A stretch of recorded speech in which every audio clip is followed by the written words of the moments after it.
बच्चों नमस्ते। बच्चों A for S C U T platform पर आपका स्वागत है। और बच्चों आई होप आपकी प्रिपरेशन बहुत अच्छी चल रही होगी। और उसी प्रिपरेशन को बच्चों और मैं अच्छे से कराने के लिए आज आप लोगों के लिए लेके आया हूँ C U T mind map unit number 4 the d and f block element. तो बच्चों इस चैप्टर का मैं आपको बहुत ही स्वीट एंड शॉर्ट वे में रिवीजन कराऊंगा और सिर्फ इम्पॉर्टेंट टॉपिक बच्चों आपको बताऊंगा कि किन किन टॉपिक्स पे आपको विशेष ध्यान रखना है। तो बच्चों आइए हम लोग आगे स्टडी करते हैं। तो बच्चों यहाँ पे ये पीरियोडिक टेबल है। इसमें बच्चों ये एस ब्लॉक होता है और यहाँ पे बच्चों ये जो है ये डी ब्लॉक होता है और ये बच्चों जो है वो पी ब्लॉक होता है। और यहाँ नीचे जो साइड में दे रखा है बच्चों ये जो है बच्चों एफ ब्लॉक में आता है।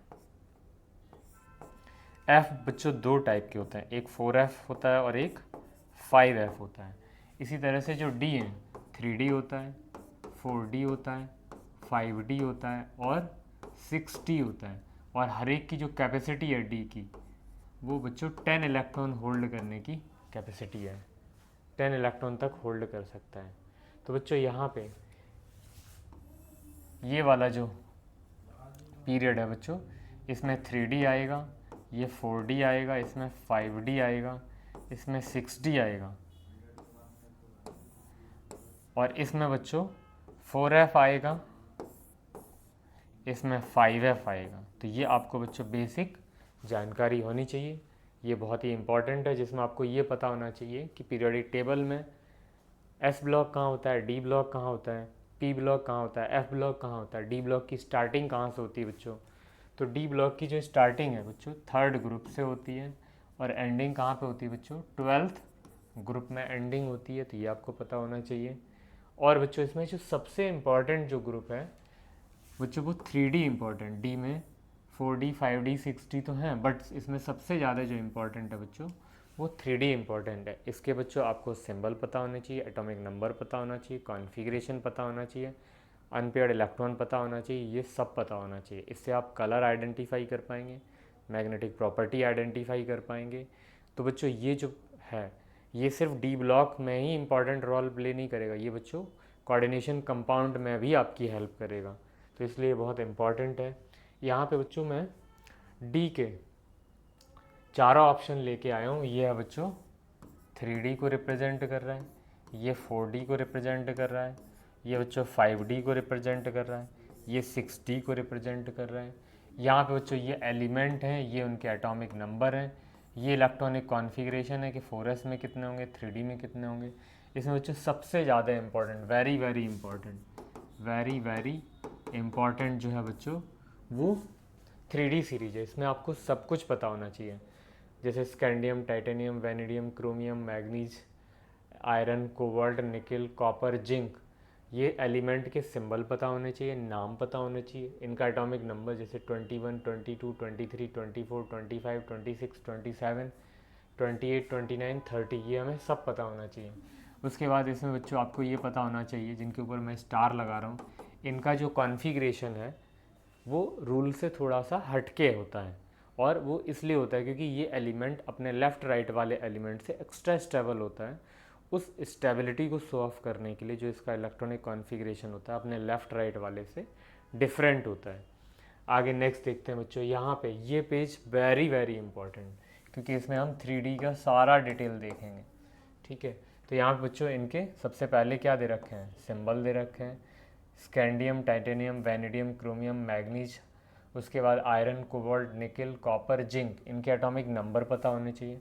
ये बच्चों ग्राउंड स्टेट में कॉन्फ़िगरेशन दे रखा है, ये 1 इलेक्ट्रॉन लूज करने पे कॉन्फ़िगरेशन दे रखा है, ये 2 इलेक्ट्रॉन लूज करने पे दे रखा है और ये 3 इलेक्ट्रॉन पे आपको कॉन्फ़िगरेशन दे रखा है।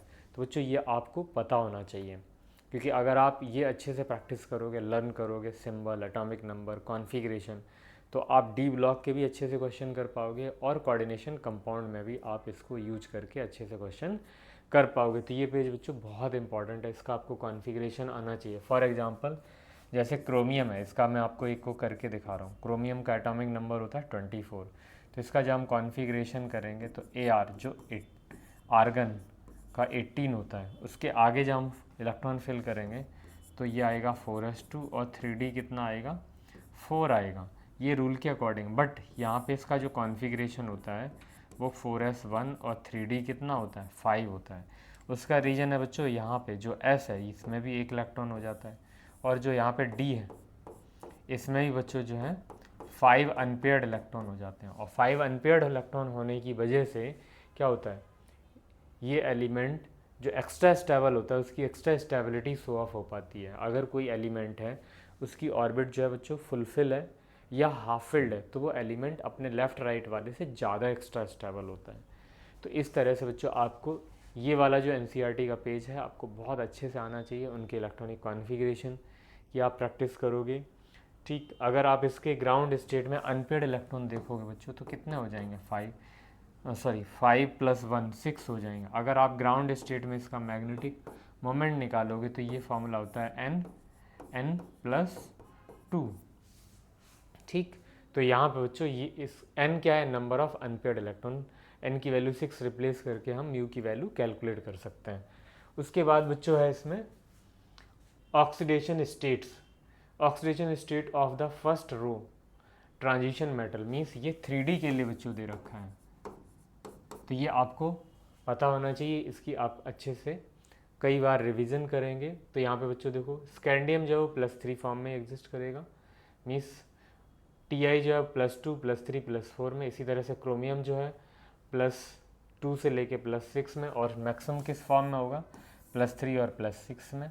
इसी तरह से Mn जो है वो +2 में मैक्सिमम एग्जिस्ट करता है और +7 में। आयरन जो है +2 और +3 दोनों फॉर्म में एग्जिस्ट करता है। इसी तरह से Zn जो है बच्चों वो मैक्सिमम किस फॉर्म में एग्जिस्ट करता है +2 फॉर्म में, या उसकी अदर कोई फॉर्म है ही नहीं। वहीं पे कॉपर जो है बच्चों वो +2 फॉर्म में मोस्ट स्टेबल होता है, या ज़्यादातर कंपाउंड जो है कॉपर के वो +2 फॉर्म में ही होते हैं। तो बच्चों ये आपको टेबल अच्छे से कई बार रिवाइज करनी है। उसके बाद नेक्स्ट है बच्चों ऑक्साइड्स ऑफ 3D मेटल्स, या 3D जो सीरीज है बच्चों इनके ऑक्साइड्स कौन कौन से होते हैं तो ये आपको पता होना चाहिए। इसके अलावा ऑक्साइड जो हैं वो स्टेबल नहीं होते हैं रूम टेम्परेचर पे, इसीलिए बच्चों एनसीईआरटी ने इनको अपनी बुक में मेंशन किया हुआ है, और ये एनसीईआरटी से ही बच्चों फिगर लिया हुआ है। उसके बाद यहाँ पे देखो जैसे स्कैंडियम है तो SCO3 फॉर्म में एग्जिस्ट करता है। उसके बाद जैसे जिंक है तो जिंक ऑक्साइड फॉर्म में। कॉपर के हैं जो 2 ऑक्साइड एग्जिस्ट करते हैं, CuO और Cu2O। निकल का एक ही एग्जिस्ट करता है। आयरन के जो है बच्चों 3 एग्जिस्ट करते हैं, तो ये आपको पता होना चाहिए। नेक्स्ट है बच्चों मैग्नेटिक प्रॉपर्टी। मैग्नेटिक प्रॉपर्टी कैसे निकालेंगे, तो हम लोग अभी पीछे ही डिस्कस किए थे बच्चों कि आपको स्पेशली 3D का अच्छे से सिंबल पता होना चाहिए, है ना, उनका कौन कौन सा ऑक्सीडेशन स्टेट होता है। जब आप कॉन्फ़िगरेशन करोगे तो वो भी आपको पता हो जाएगा। नहीं है तो वो क्वेश्चन में दिया होगा कि किस फॉर्म में आप किस एक्साइटेड स्टेट में आपको मैग्नेटिक प्रॉपर्टी निकालनी है, तो वो आप इलेक्ट्रॉनिक कॉन्फ़िगरेशन करके अनपेयर्ड इलेक्ट्रॉन निकाल लेंगे। तो उससे आप क्या कर पाएंगे बच्चों, आप जो है मैग्नेटिक प्रॉपर्टी कैलकुलेट कर पाएंगे। अगर अनपेयर्ड इलेक्ट्रॉन है तो वो कलरफुल कंपाउंड होगा, कलर भी आइडेंटिफाई कर पाएंगे। अगर अनपेयर्ड इलेक्ट्रॉन नहीं है बच्चों तो मैग्नेटिक प्रॉपर्टी शो नहीं करेगा, और जनरली वो कलर भी शो नहीं करेगा। तो इस तरह से बच्चों इस पेज की आपको अच्छे से स्टडी करनी है। फॉर एग्ज़ाम्पल जैसे अभी हमने पीछे ही ये जो किया था बच्चों CR का जो कॉन्फ़िगरेशन बच्चों ये किया था, यहाँ पे अनपेयर्ड इलेक्ट्रॉन कितने थे ग्राउंड स्टेट में 5 जो थे D में थे, और 1 किस में था S में था। यहाँ अगर हम म्यू की वैल्यू निकालेंगे तो कितना आ जाएगा 6 × 6 + 2, तो यहाँ पे आ जाएगा √6 × 8 मीन्स √48, ये आ जाएगा। तो बच्चों जिसमें अनपेयर्ड इलेक्ट्रॉन ज़्यादा होंगे उसकी मैग्नेटिक प्रॉपर्टी भी क्या होगी, ज़्यादा होगी।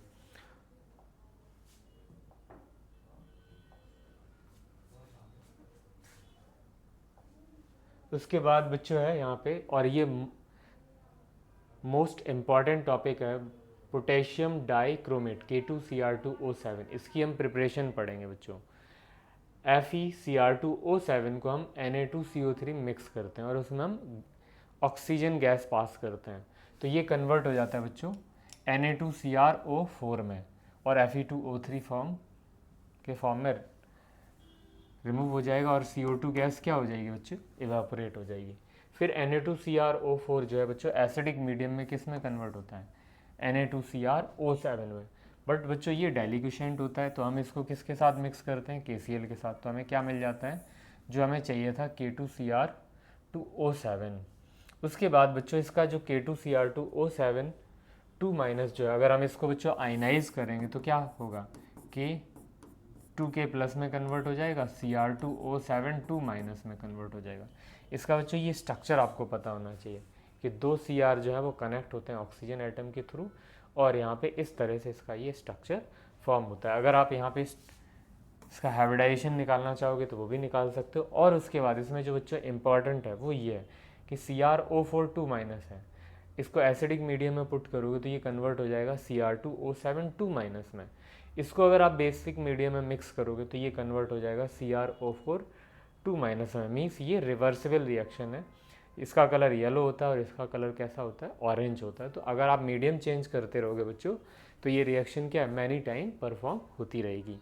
तो इससे बच्चों आपको ये भी पता चल जाएगा कि अगर ऑरेंज कलर उसमें आपने बेस मिक्स किया और उसका कलर येलो हो गया, येलो कलर के लिए रिस्पॉन्सिबल कौन है बच्चों, CrO4 2 माइनस। और ऑरेंज कलर के लिए कौन रिस्पॉन्सिबल है बच्चों, Cr2O7 2 माइनस। तो बच्चों यहाँ पे इस तरह से मीडियम चेंज करके कलर भी चेंज हो सकता है, और कलर चेंज होने का रीजन क्या है बच्चों, क्योंकि प्रोडक्ट चेंज हो रहा है। नेक्स्ट है बच्चों पोटेशियम पर मैग्नेट, इसकी भी प्रिपरेशन बहुत इंपॉर्टेंट है बच्चों, ये आपको रिएक्शन आनी चाहिए, अलग से रिएक्शन भी पूछ लेते हैं। MnO2 जो है, जब हम बेस में मिक्स करके उसमें ऑक्सीजन गैस पास करेंगे तो K2MnO4 में कन्वर्ट हो जाएगा, और इसमें जब हम एसिडिक मीडियम में मिक्स करेंगे तो ये कन्वर्ट हो जाएगा KMnO4 में कन्वर्ट हो जाएगा। और बच्चों यहाँ पे इसका जो स्ट्रक्चर होता है वो इस टाइप का होता है, MnO4 माइनस का। अगर हम इसको आयनाइज करेंगे बच्चों तो यहाँ पे ये किस में कन्वर्ट होगा, K प्लस में कन्वर्ट होगा, और MnO4 माइनस में कन्वर्ट होगा।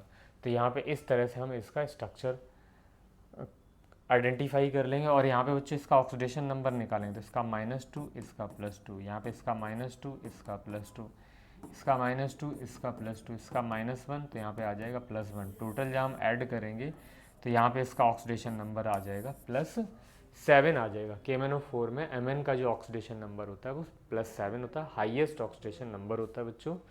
तो ये हमें स्ट्रक्चर और प्रिपरेशन भी पता होना चाहिए।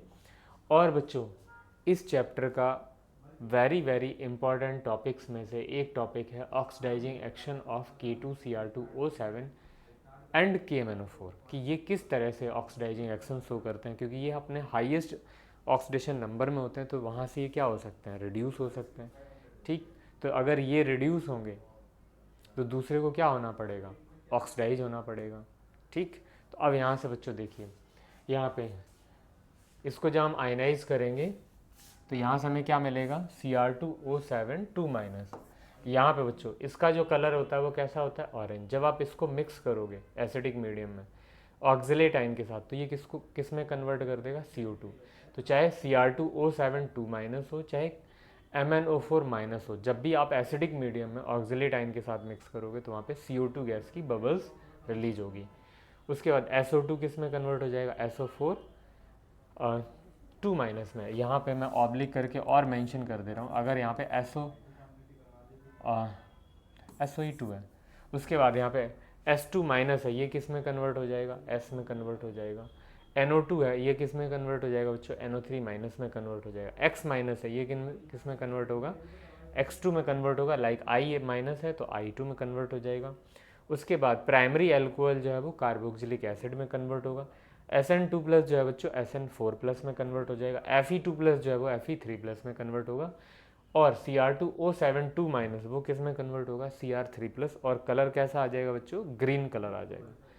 वहीं पे MnO4 माइनस जो है पर्पल कलर का है, Mn2 प्लस में कन्वर्ट होगा, और इसका कलर कैसा होगा बच्चों, कलरलेस होगा। तो ये बच्चों सारी रिएक्शन बहुत इंपॉर्टेंट हैं, आपको इनको अच्छे से रिवाइज करना है, बार बार रिवाइज करना है। इनमें से कोई भी रिएक्शन बच्चों आपसे एग्जाम में पूछी जा सकती है। नेक्स्ट है बच्चों F ब्लॉक एलिमेंट। ये जो बच्चों है यहाँ से यहाँ तक सारा ये बच्चों F में आता है, इसमें दो आते हैं, एक आता है 4F और एक आता है बच्चों 5F। दोनों की जो कैपेसिटी है वो 14 है। तो बच्चों ये वाला जो ग्रुप है, ऊपर वाला जो ग्रुप है ये 4F में, और जो नीचे वाला है बच्चों ये जो है वो 5F में आएगा पूरा। ठीक है। तो इस तरह से बच्चों ये आपको पता होना चाहिए कि 4F में कौन से हैं, 5F में कौन से हैं, कितने एलिमेंट हैं 4F में, 14 है, 5F में कितने हैं, 14 है बच्चों, ये आपको पता होना चाहिए।